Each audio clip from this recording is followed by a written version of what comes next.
বন্ধুরা নমস্কার। বিষয় সুযোগ ও সেবা। বন্ধুরা, আমরা জীবনে নানা পেশায় যুক্ত থেকে সেবা করার সুযোগ পাই। কেউ কেউ সেই সেবাটিকে মর্যাদা সহকারে পালন করার চেষ্টা করেন, আবার কেউ কেউ সুযোগটাকে অপব্যবহার করেন। একজন আইপিএসের সঙ্গে আমার কথা হচ্ছিল। তিনি ওই স্টেটের সর্বোচ্চ পদের অধিকারী হয়েছিলেন, তারপর রিটায়ার করেছেন। তা তিনি আমাকে এরকম বলছিলেন যে একটা পদ তাকে অলংকৃত করা হয় তখনই যখন সে দায়িত্বটাকে সেবায় নিয়ে আসতে পারে। আমরা যে পেশায় যুক্ত থাকি না কেন, তার উদ্দেশ্য কিন্তু সেবা দেওয়া দেশ এবং দশকে। এটি যে সেবা মনে করে, তার দায়িত্ব এবং কর্তব্যকে সেবা মনে করে যদি সে তার কর্মজীবন অতিবাহিত করতে পারে, তার জীবন ধন্য। তার সাহসের অভাব ঘটে না, তার কর্তব্য নিষ্ঠায় অভাব ঘটে না, এবং সে একজন সফল মানুষ হয়ে গড়ে উঠতে পারে। ভগবানের সবসময় তার আশীর্বাদ, ভগবানের আশীর্বাদ তার মাথার উপরে থাকে। একইভাবে একজন আইএএস কিন্তু ঠিক অন্যভাবে ঠিক একই কথা বলেছিলেন। উনি এরকম বলেছিলেন যে আমরা বহু মানুষ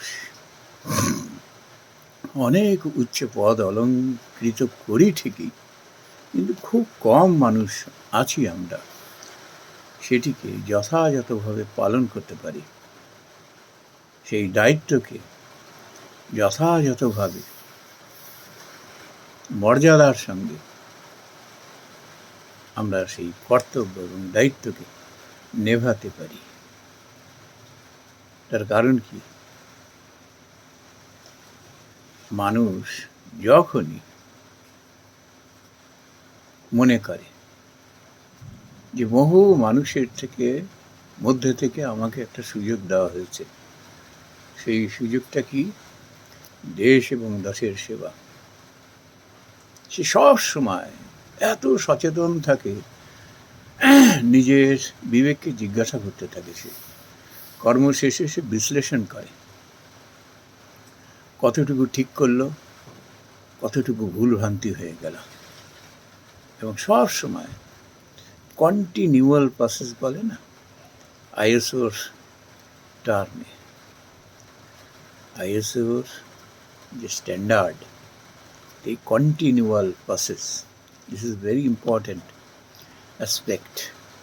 কন্টিনিউয়াল এটা বিচার করতে হয়, তাহলে পরে সে তার কর্তব্য কর্মে লক্ষ্যে পৌঁছতে পারবে। সেবা, আমরা যখনই আমাদের মধ্যে অহংকার ঢুকে যায় না, তখন সেটি আর সেবা হয় না, সেটা ঔদ্ধত্যে এবং ভোগ বিলাসে ডুবে যায়। বন্ধুরা, বহু মানুষ আমরা আছি, কত রকমভাবে মানুষকে সেবা করার চেষ্টা করি। বহু মানুষ সমাজে দেখলে পাওয়া যাবে, সে হয়তো আইএস কিংবা আইপিএসের মতো অত বড় উচ্চ পদের অধিকারী না, অতি সামান্য দিন আনা দিন খাওয়া মানুষ, সেও বোঝে সেবা, ওই সেবার মাধ্যমেই ভগবানের কাছে পৌঁছানো যায়।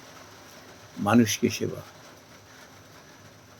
যেটা স্বামী বিবেকানন্দ বলেছিলেন যে শিব জ্ঞানে জীব সেবা।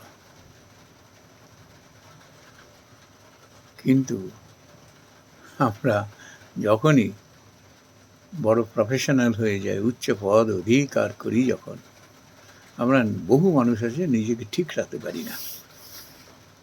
অনেকে দুষ্ট মানুষের খপ্পরে পড়ে যাই, তার অঙ্গুলি হেলনে চলি আমরা, আর তার খপ্পরে পড়ে একের পর এক পাপ কাজ করতে থাকি। সেই পাপটা কি? ক্ষমতার অপব্যবহার।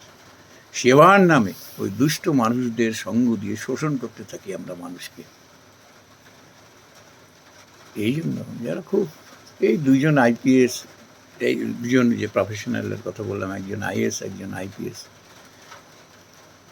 এরা তাদের পদের যে লক্ষ্য সেটা বুঝেছিলেন, যে আমি এটা মস্ত বড় একটা সেবার সুযোগ পেয়েছি, ভগবান আমাকে দিয়েছেন, যে কোনো মূল্যে এই সেবা আমি সত্যের সঙ্গে সত্যনিষ্ঠ হয়ে এবং সততার সঙ্গে আমি সেটা করবার চেষ্টা করব, যে কোনো মূল্যে।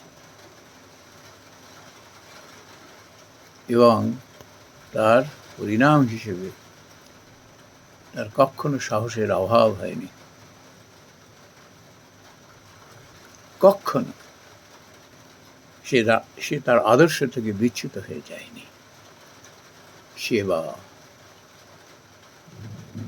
একবার যদি তার কর্তব্য কর্মকে সেবায় নিয়োজিত করা যায়, তখন অহংকার তাকে ছুঁতে পারে না, উত্তর উত্তর সাফল্য তার হাতের মুঠোয় এসে যায়। তার কারণ কি? সে মানুষের মন জয় করে ফেলে। এই মানুষের মন জয় করা মানেই হলো ভগবানের আশীর্বাদ। এখানে কোনো ভুল নেই।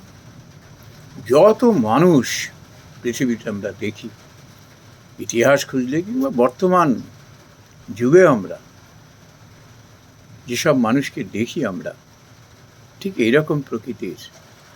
তারা কেন এত সাহসী? তারা কেন কর্তব্যনিষ্ঠা তাদের জীবনের আদর্শ হিসাবে বুঝে নেন? যে কোনো মূল্যে তারা সত্যমেব জয়তে এটিকে আঁকড়ে ধরেন।